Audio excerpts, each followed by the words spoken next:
because we arguably have, and actually we do statistically now have right now, the two fastest on the male and female side. We have the fastest sprinters in the entire world right now, according to the last races. But they are interesting characters, to say the least. We have Noah Lyles and Shakari Richardson.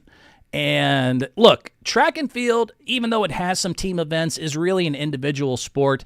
Anything that becomes an individualistic sport, you're just going to get more personality and a little more, arguably narcissism or, ego or whatever. I mean, even in football, like wide receivers, they have to be kind of a me-first person. You look at, tennis, you get a lot of personality in tennis. Track and field is in that same category of a lot of it's just me versus the world, me.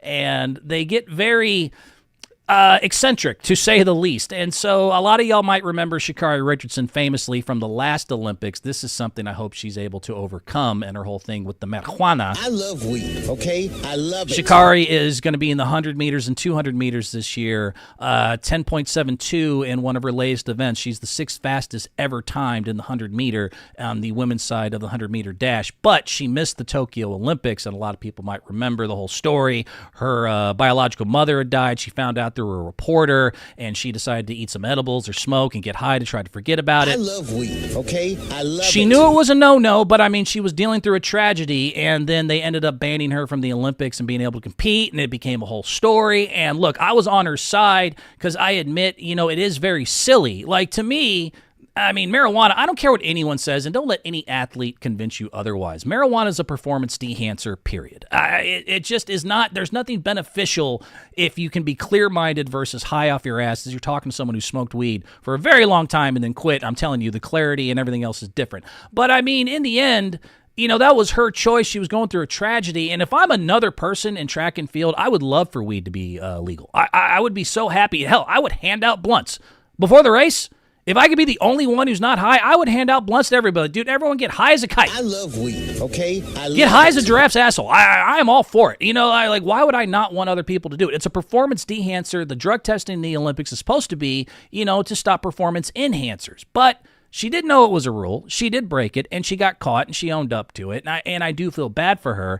And now she at least has a chance for a comeback story here. And she's a lot of fun to watch. She's cool. She's she's this big flowing hair. She's got the long nails. Again, track is all about kind of a show and preening kind of attitude there. Shacarri is all about it. She flaunts. She does her thing. She's fast as shit. Hopefully she gets her gold medal here in the 100 at least and becomes officially the fastest woman in the world, able to redeem herself from everything that happened. So keep an eye on Shakari Richardson. She'll be coming up here very soon in the Olympics. The other one is Noah Lyles.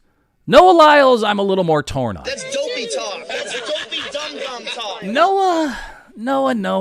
Noah would be, I guess, self-assured, or some might just say arrogant. He is, again, also the fastest man in the world currently at a 9.83 100-meter dash. He's also competing in the 200 where he ran a 19.52. Noah Lyles is an amazing sprinter. There is no debate there. He's one of the greatest sprinters we've had in a long time there. He has 6 world titles, but only a bronze so far in Tokyo in his last Olympics. So this time he's really trying to establish himself as the great sprinter and the next kind of Carl Lewis of our generation. Says he wants 4 gold medals, which put him in a very, very short company there with, again, like Carl Lewis, Jesse Owens, and like one other guy for Olympic sprinters to get 4 golds, and says he wants to beat Usain Bolt. He says a lot of shit. And I guess that let me talk about Noah for a second, because Noah says a lot of shit.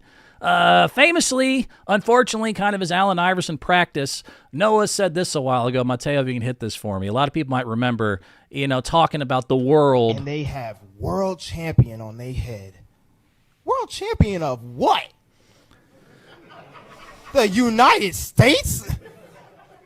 Don't get me wrong. I love the U.S. at times. But that ain't the world. That is not the world. We are the world. We have almost every country out here fighting, thriving, putting on their flag to show that they are represented. There ain't no flags in the NBA. And obviously, That's dopey talk. That's dopey dum-dum talk. people were able to remind him, hey, Noah Dipstick, look at the NBA right now. Luka, Jokic, Wimby. We had 5 Frenchmen drafted. SGA, Embiid, South Sudan just gave them a heck of a competition in the Olympics. There's 92 countries that have been represented in the NBA. 25% of them are foreign-born. What the hell are you talking about? It was just a really stupid thing to say. But again, this is, what sprinters kind of create, this kind of me first, everyone else is second, but look at me, and they're not world champions, I'm world champions. Why are you focused on them? You should be focused on me. It's kind of, he's the epitome of it. The thing that bothers me with Noah, though, I don't mind shit talkers, and they even have a Netflix sprinter show where they talk about her and Shacarri, and they said, we gotta, promote more, show and go and shit talking in track, and that's fine. America loves a shit talker, but when Noah doesn't back it up, he reverts back into victim mode, and that's where it gets a little eye-rolly, because he got very, people pointed out to him, hey, Dipstick, there's a lot of foreign dudes in the NBA. They go around the world to find their players. What the hell are you talking about? Oh, no, y'all are just hating. And then again, in Tokyo, he was supposed to win in Tokyo, ends up only getting bronze.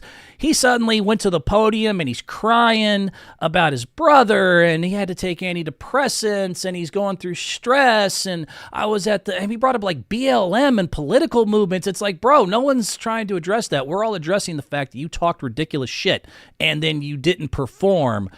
Nobody wants to hear that. If you want to be a shit talker, be a shit talker. We love guys who can back it up.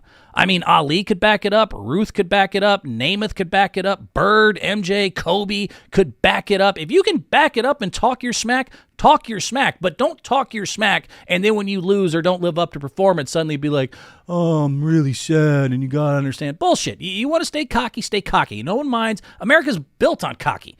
You know what I mean? Our election is right now built on cocky. We love cocky, but I mean, you got to stay cocky in loss, and that's the key with Noah. And we'll see how it goes. I mean, this dude is trying to be a rock star. He was on Jimmy Fallon. He says he's going to beat Usain Bolt. Beat his times. Have fun with that. In case you don't know, Usain Bolt ran a 9.63 100-meter dash, which is bananas. He says he's going to beat Usain Bolt. He's going to get 4 gold medals, and He's going to join Jesse Owens and Carl Lewis, and he's going to be this great trash-talking dude, and So back it up. Do your thing, and I'm going to watch, because obviously when you do that, it helps create eyeballs. So everyone keep an eye on Noah, Lyles, and Shakari, see if they're able to do their thing. But again, they both claim of like, oh, y'all don't like a flamboyant shit talker. No, we love it, but you got to back it up. And if you don't back it up, that's fine, but then don't cry. Don't act like a baby if things don't work out in your favor. That's the little thing you got to learn there. But still, they'll be fun to keep an eye on then track and field.